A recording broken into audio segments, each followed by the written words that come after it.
So you finally got someone to hire you for your first gig with them, and you're trying to think ahead. You are thinking about, how do I get called back for a second gig? And that's what this video is about. Once you get hired for, a gig with somebody, it's immediately time to start thinking about how you can make your first impression as good as it can possibly be, and that's what we're talking about. Before you ever get in the car, you're going to be extremely prepared. You're going to have all of the music down. Hopefully they communicated well with you, so you know exactly what is needed from you. But if they didn't communicate with you, you're going to communicate with them, and you're going to be upfront. Hey, what are the things that I need? What is the set list? To get all the stuff that you need from them in order to be successful. Because what you're trying to do is you're trying to make them look good on the gig. Whoever the band leader is, you're trying to make the band leader look good. You can't do that if you don't know what you're doing. And so the first thing you're going to do is you're going to be upfront about making sure that you have everything that you need to be successful. If you've got questions, you're going to ask questions. All of these things, I'm talking from the perspective of a band leader. I hire tons of musicians a year, and these are the things that I look for, and these are the things that I did before I ever got in a position of being a band leader in the first place. So you're not going to be annoying by asking these kinds of questions. If anything, what you're going to do is remind the band leader who is planning 10, 11 gigs at the same time to make sure that they've communicated everything that needs communicating. So don't worry about being annoying. Get on top of it. Make sure you have everything to be successful. That's the first thing you're going to do, is you're going to be ready to go. The second thing you're going to do is you are going to arrive early, very early. One of the things that I have especially been doing lately is I just leave insanely early. If the gig is at 4 o'clock and it's an hour drive, I try to be at the gig, really close to the gig, an hour before. And if I can manage to do that, that just means I've got an hour to deal with emails and text messages and all of that stuff. But the last thing you want to do is leave on time such that your best shot is maybe getting there right on time. That is not what you want to do. You want to be there early, and you want to get there chill and calm. There's this really great bass player that I play with. His name is Glenn. And then one of the things that Glenn says is, he says traffic is the opposite of playing music. He couldn't be more right. You don't want to arrive at this moment when you're trying to make a first impression, a really good first impression, and you're all stressed out and you've had your hands on the wheel for all of this time. We're not doing that. You're going to get there extra early. And you're just going to chill in the parking lot. You don't have to tell anybody that you're there early, but you just get there early. And then you use that time in whatever way you think is a wise and useful way to use it. But the one thing you're not doing is you're not arriving there right on time. You get there extra early. When the gig starts, you're going to introduce yourself to the band. You're going to say, hey, my name is Paul. I'm playing the drums tonight. It's wonderful to meet you. You're just going to be kind and friendly and cool. You're not going to talk about how special you are and how you're the best or anything like that. You just show up. You be kind and cool. Now, there might be something that you could do to be helpful, like, hey, we're putting speakers up or whatever, and you're going to offer to help. Hey, do you need help at getting that speaker up? Is there anything I can do to be helpful? And you're going to do whatever you can to be helpful on the team. One thing you don't want to do is you don't want to disappear. You want the band leader and the band to know where you are at all times, so nobody's wondering, where's the drummer at? Where did that new saxophone player go? You don't want anyone wondering about that. You're not going to take your bathroom break 7 minutes before it's time to get on stage. Okay, we're not doing stuff like that. I call it disappearing musicians. We're not doing disappearing musicians. You're going to show up, and the last thing you're going to do is you're going to cause any stress. So you're not going to disappear. So you're going to be helpful. You're not going to disappear. You're going to make it really obvious that you're there to be a part of the team. When it's time to get started, you're going to be paying attention to everything that's going on. Especially if you're the new guy in the band and everybody else in the band knows what they're doing. In case like that, you're just watching everybody and watching for what everyone does. You're not going to talk on the stage in between songs. You're just going to be a pro. You're going to be a professional. And you're going to pay attention and use situational awareness and see what everybody else is doing, and you're going to do that. You're not going to noodle in between songs. You're not going to chat in between songs, and you're going to try to be ready for the next thing that's coming very quickly.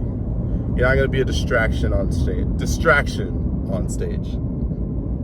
And then, of course, you're going to play your butt off. You're going to be the best version of you that you ever have been. Okay? If your set has breaks on the first break, if you're in the rhythm section, you might talk to the bass player or the guitar player or the drummer or something. Just say, hey, is everything cool? Is there anything that I need to know? And then you're going to ask the same question to the band leader before you go off and do whatever you're going to do on break. Hey, I'm having a wonderful time, and I just wanted to run by you real quick. Is everything cool? Is there anything you need differently from me? They might say nothing, or they might give you something. If they give you something, you're going to nail that thing on the next set. You're going to nail that to pieces. But if they give you nothing, you just say, awesome, thank you. I'm just here trying to make sure that, the team sounds good, and I'm just trying to be a good contribution, trying to be a good hand. And what you're communicating is that they'll be glad that you're on the gig because you're such a professional, you're easygoing, you were early, you didn't disappear, you showed up dressed right and all that stuff, and you're just trying to communicate that working with you is easy to do as opposed to hard to do.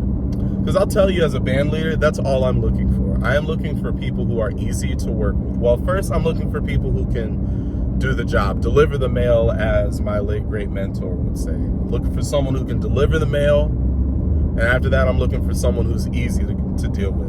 You don't have to be the best musician in the area for me to hire you. You got to be somebody that's not going to cause me any lack of sleep. Okay? All right, so you did your first break. You let them know, hey, is there anything I can do differently? They either told you something or they didn't tell you something. If they told you something, do it really well on the second set. If they told you nothing, great. Just keep doing what you're doing. If you're hearing nothing, that's a good sign that everything is doing okay. All right, so after that, you play your second set, and maybe the gig's over, you got a third set or whatever. When the gig is over, you're going to ask the same thing of the band leader.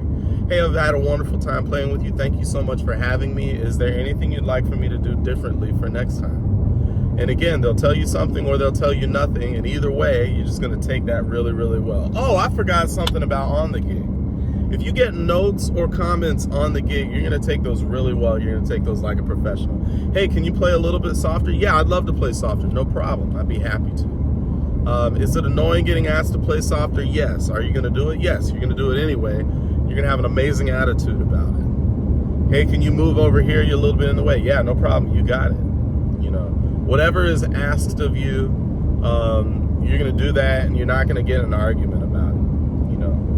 Not going to make a face or anything. Service mindset is what you want to show up with. You just want to show up with a great service mindset.